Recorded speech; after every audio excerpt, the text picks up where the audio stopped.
આપણા સ્વભાવને બદલવા માટે આ કથા અહીંયા આવી છે વાલા, કે કથા સાંભળ્યા પછી આપણે આમાંથી કંઈક શીખવાનું છે.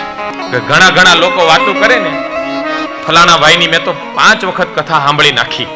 હું બોલે સાંભળી નાખી, સાંભળી એમ નહીં પણ પાછળથી હું બોલે સાંભળી ખરી પણ પાછી નાખી દીધી. એમ સાંભળી એમ એને અંદર ઉતારવી પડે. તમને ખબર છે ગાય ભેંસ જંગલમાં ચરી આવે પણ પછી ગોઠામાં બેહીને શું કરે? વાગોળે ને. એમ આ કથા અહીંયા સાંભળ્યા પછી ઘરે જઈને પાછી વાગોળવાની કે આવું આવું કથામાં કીધું હતું, હવે આમાંથી મારે કંઈક શીખવા જેવું છે તો પચે.